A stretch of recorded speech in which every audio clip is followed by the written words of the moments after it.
Hi guys, welcome back to my channel Monalisa Sanskrit youth career पर।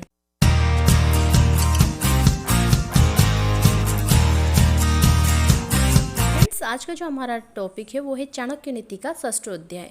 इसमें जो पहला श्लोक कहा, श्रुत्वा धर्मं विजानाति श्रुत्वा त्यजति दुर्मतिं श्रुत्वा ज्ञानम अवाप्नोति श्रुत्वा मोक्षम अवाप्नुयात्। यानी श्रवण करने से धर्म का ज्ञान होता है, द्वेष दूर होते हैं, ज्ञान की प्राप्ति होती है और माया की आसक्ति से मुक्ति होती है। पक्षिणां काकोस चांडालः पशूनां चैव कुक्कुरः मुनीनां कोपी चांडालः सर्वेषां चैव निंदकः। यानी पक्षियों में से कौवा, पशुओं में से कुत्ता, मुनियों में से क्रोध करने वाला और सभ्यों में से दूसरों की निंदा करने वाला व्यक्ति चांडाल है। भस्मना शुध्यते कांस्यम ताम्रमल्मेन शुध्यति रजसा शुध्यति नारी नदी वेगेन शुध्यति। यानी कांसे का बर्तन जो है उसको राख से मांजने पर, तांबा खटाई से, स्त्री रजस्वला होने पर तथा नदी का जल तीव्र वेग से शुद्ध होता है। भ्रमण संपूज्यते राजा भ्रमण संपूज्यते द्विजः भ्रमण संपूज्यते योगी स्त्री भ्रमंती विनश्यति। यानी राजा, ब्राह्मण और तपस्वी योगी जब दूसरे देश जाते हैं तो आदर पाते हैं, लेकिन औरत यदि भटक जाती है तो बर्बाद हो जाती है। तादृशी जायते बुद्धिर व्यवसायोपि तादृशः सहायतास्तादृशा एव यादृशी भवितव्यता। यानी मनुष्य जैसा भाग्य लेकर जन्म लेता है उसकी बुद्धि उसी के अनुसार प्रवृत्त होती है और वह व्यवसाय अथवा काम धंधा भी वैसा ही चुनता है तथा उसकी सहायक भी उसी प्रकार की होती है। आगे कहा, कालः पचति भूतानि कालः संहरते प्रजाः कालः सप्तेषु जागर्ति कालो ही दुरतिक्रमः। यानी काल सभी प्राणियों को पचा लेता है, यानी नष्ट कर देता है। काल ही सबकी मृत्यु का कारण होता है। जब सब लोग सो जाते हैं काल ही जागता रहता है, इसलिए काल जो है उससे पार होना अत्यंत कठिन है। फ्रेंड्स, चाणक्य नीति का प्रथम अध्याय से लेकर पंचम अध्याय तक का वीडियो मैं बना चुकी हूँ। आप अगर नहीं देखा उस वीडियो को तो उसका लिंक मैं डिस्क्रिप्शन में दे दूंगी, आप एक बार जाके देख लेना। चलिए, अगला जो श्लोक कहा, इसमें कहा, न पश्यति च जन्माद्यः कामान्धो नैव पश्यति न पश्यति मंदोन्मतो ही अर्थो दोषा न पश्यति। यानी जो जन्म से अंधे हैं वो देख नहीं सकते, जो वासना के अधीन है वो भी देख नहीं सकते। स्वार्थी व्यक्ति की भी यही स्थिति है, क्योंकि वो उस व्यक्ति के दोषों को देख नहीं पाता जिससे उसका स्वार्थों की पूर्ति होती है। स्वयं कर्म करोति आत्मा स्वयं तत्फलम अश्नुते स्वयं भ्रमति संसारे स्वयं तस्माद् विमुच्यते। यानी जीवात्मा स्वयं कार्य करता है और स्वयं ही उसका फल भोगता है, स्वयं ही कर्म से संसार में भ्रमण करता है और अपनी ही कर्म से बंधनों से छूटता है। राजा राष्ट्रकूट भुंक्ते राज्ञः पापम पुरोहितः भर्त्राच स्वीकृतम पापम शिष्य पापम गुरुस्तथा। यानी राजा को राष्ट्र से पापों का फल भोगना पड़ता है, राजा के पाप पुरोहित भोगता है, पत्नी के पाप उसकी पति को भोगने पड़ते हैं और शिष्य के पाप उसकी गुरु को भोगते हैं, उसको गुरु ही भोगते हैं।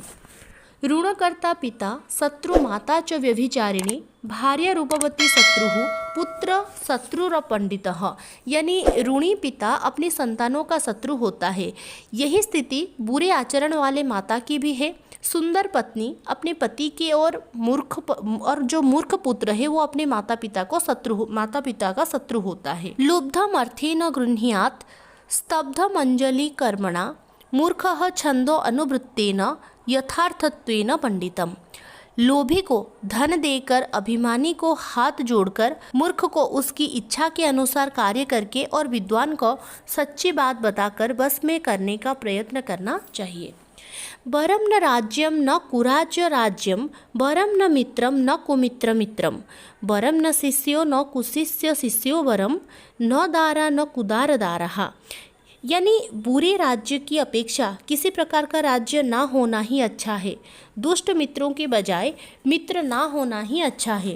दुष्ट शिष्यों की जगह शिष्य ना होना अधिक अच्छा है और दुष्ट पत्नी की पति की कहलाने से अच्छा है कि पत्नी ना हो। कुराज राज्येन कृतः प्रजा सुखम कुमित्र मित्रेण कुतोस्ति निवृत्तिः कुदारदारेश्च कुतो गृहे रति कुशिष्यमध्यापयतः कुतो यशः। यानी दुष्ट राजा के शासन में प्रजा को सुख नहीं मिल सकता, धोखेबाज मित्र से सुख की प्राप्ति नहीं हो सकती, दुष्ट स्त्री को पत्नी बनाने से घर में सुख और शांति नहीं रह सकती। इसी प्रकार खोटे शिष्यों को विद्या दान देने वाले गुरु को भी अपयश ही मिलता है। फ्रेंड्स, इस तरह से संस्कृत रिलेटेड वीडियो पाने के लिए आप मेरे चैनल को सब्सक्राइब कर लीजिए और आप अगर मेरे टेलीग्राम ग्रुप में ज्वाइन होना चाहते हैं तो उसका लिंक मैं डिस्क्रिप्शन में दे दूंगी, आप जाके ज्वाइन हो सकते हैं। आपको अगर संस्कृत रिलेटेड कोई भी वीडियो की ज़रूरत है तो उसमें भी आप मेरे को मैसेज कर सकते हैं ताकि मैं उस वीडियो को बनाने की कोशिश करूँगी। चलिए फ्रेंड्स, अगला श्लोक देखते हैं। सिंहादेकम बकादेकम शिक्षेत चत्वारि कुक्कुटात् बायोसात पंच शिक्षेत षट सुनस्त्रीणी गर्दभात। यानी व्यक्ति को शेर और बगुले से एक एक, मुर्गे से 4, कौवे से 5, कुत्ते से 6 और गधे से 3 गुण सीखना चाहिए। तो चलिए देखते हैं किससे क्या गुण सीखना चाहिए। प्रभुतम कार्यमल्पम वा यन्नरः कर्तुमिच्छति सर्वारम्भेण तत्कार्यम सिंहाद एकम प्रचक्षते। कहा ना इसमें शेर और बगुले से एक एक बातें सीखना चाहिए। तो पहले देखते हैं शेर से क्या सीखना चाहिए। कार्य छोटा हो या बड़ा, व्यक्ति को शुरू से ही उसमें पूरी शक्ति लगा देना चाहिए। ये शिक्षा हमें सिंह से ले सकते हैं, यानी शेर से ले सकते हैं। फिर बगुले से क्या ना, इंद्रियाणि च संयम्य बकबत पंडितो नरः देश काल वलम ज्ञात्वा सर्व कार्याणि साधयेत। यानी बुद्धिमान व्यक्ति को अपनी इंद्रियों को बस में करके समय के अनुरूप अपनी क्षमता को तोलकर बगुले के समान अपने कार्य को सिद्ध करना चाहिए। प्रत्युत्थानम च युद्धम च संविभागम च बंधुषु स्वयं आक्रम्य भुक्तम च शिक्षित चत्वारि कुक्कुटात्। यानी समय पर उठना, युद्ध के लिए सदा तैयार रहना, अपने बंधुओं को उनका उचित हिस्सा देना और स्वयं आक्रमण करके भोजन करना, मनुष्य को ये 4 बातें मुर्गे से सीखना चाहिए।